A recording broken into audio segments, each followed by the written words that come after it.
AI రంగంలో super power గా భారత్ ఎదిగే క్రమంలో పెద్ద ప్రమాదం పొంచి ఉందా? డేటా సెంటర్ల మోజులో ప్రాణాధారమైన నీటి కొరతకు గురి కాబోతున్నామా?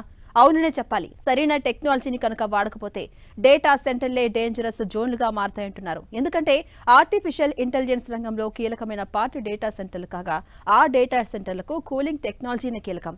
ఈ రెండు అంశాలకున్న ఇంటర్ లింకే ఇప్పుడు పెద్ద సమస్యకి దారితీస్తోంది. డేటా సెంటర్ల క్రేజ్ సరే, వాటర్ పరిస్థితి ఏంటి? ఏఐలో సూపర్ పవర్ కావాలంటే వాటర్ పవర్ కావాల్సిందే. ఏడాది క్రితమే 15,000 కోట్ల లీటర్ల నీళ్లు, 2030 నాటికి 358 బిలియన్ లీటర్ల నీరు అవసరం. అసలు ఈ లెక్కలు మతిపోగొట్టేందుకు చెప్తున్నవి కావు. నిజంగా డేటా సెంటర్లకి ఎంత నీటి వసతి ఉండాలో చెప్పే అధ్యయనాలివి. అసలు ఇంటర్నెట్ లో మనం రోజు చదివే పేపర్లైనా, ఫోన్ వాడుతున్నా, అసలు ఇంటర్నెట్ లో ఏది చేస్తున్నా సరే కేవలం డేటానే కాదు, వేల కోట్ల లీటర్ల నీరు కూడా అవసరం అంటే ఆశ్చర్యపడతారు. ఇప్పుడు అన్ని రంగాల్లో ఆర్టిఫిషియల్ ఇంటెలిజెన్స్ వాడకం ఎక్కువైందంటున్నారు. అందుకే ఆ రంగంలో భారత్ సూపర్ పవర్ గా ఆవిర్భవించబోతోందని కూడా చెప్తున్నారు. మరి అలా అవ్వాలంటే వాటికి కీలకం డేటా సెంటర్లు. ఆ డేటా సెంటర్లకు ప్రాణం, రక్షణ కవచం, కూలింగ్ టెక్నాలజీ. ఈ టెక్నాలజీ కోసమే నీరు అవసరం. అది కూడా ఎవరూ ఊహించలేనంత. కంపెనీల సమాచారాన్ని భద్రపరిచే భారీ కేంద్రాలకు నీళ్లు అవసరమవుతాయి. డేటా సెంటర్లంటే కేవలం పెద్ద కంప్యూటర్ పెట్టెలు కావు, అవి పెద్ద పెద్ద కర్మాగారాలు. ఈ కేంద్రాలు పనిచేయడానికి, సర్వర్లు వేడెక్కకుండా ఉండడానికి ఎప్పటికప్పుడు నీటి వసతి ఉండాల్సిందే.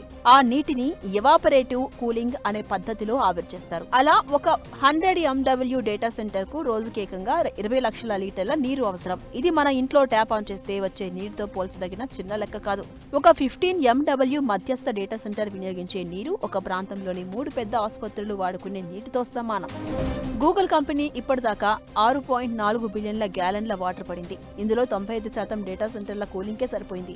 అలానే ఫేస్బుక్ పేరెంట్ కంపెనీ మెటా కూడా 3.1 బిలియన్ లీటర్స్ వాడింది. ఇందులో 2.9 బిలియన్ లీటర్స్ డేటా సెంటర్ల కూలింగ్కే సరిపోయింది. మైక్రోసాఫ్ట్ వాడకం కూడా తక్కువేం కాదు. 2021-22లో 1.7 బిలియన్ గ్యాలన్లు వాడితే 2022-23లో 2 బిలియన్ గ్యాలన్లు వాడేసింది. ఇంతింత భారీ పరిమాణంలో నీరు అవసరం కాబట్టే ఈ డేటా సెంటర్స్ ను ఆ వసతి ఉన్న చోటే పెడితే ఖర్చు తక్కువ అవుతుంది. కానీ విదేశాల్లో ఈ డేటా సెంటర్లు నీటి కొరత ఉన్న ప్రాంతంలో నెలకొల్పడంతో ఆ పరిసరాల్లోని రెసిడెన్షియల్ ఏరియాలో గగ్గోలు మొదలైంది. వీటి వాడకం దెబ్బకి వాళ్లకి నీళ్లు లేకుండా పోయాయి. సింపుల్ గా చూస్తే చాట్‌జీపీటీ లాంటి ఏఐ టూల్లో ఒక చిన్న ప్రశ్న అడిగినా దానికి 500 మిల్లీలీటర్ల నీరు ఖర్చవుతుంది. ఇది 20 నుంచి 50 ప్రాంప్ట్ల కన్వర్జేషన్ కు సరిపోతుంది. మనం రోజుకి ఎన్నిసార్లు గూగుల్ సెర్చ్ చేస్తాం, ఎన్నిసార్లు ఏఐ టూల్స్ వాడతాం. అంతేకాదు, ఈ కొత్త ఏఐ డేటా సెంటర్లు సంప్రదాయ సెంటర్ల కంటే ఏకంగా 10 నుంచి 50 రెట్లు ఎక్కువ నీటిని తాగేస్తాయి. అంచనాల ప్రకారం 2027 నాటికి ప్రపంచవ్యాప్తంగా ఏఐ కారణంగా 6.4 ట్రిలియన్ లీటర్స్ అవసరమవుతుంది.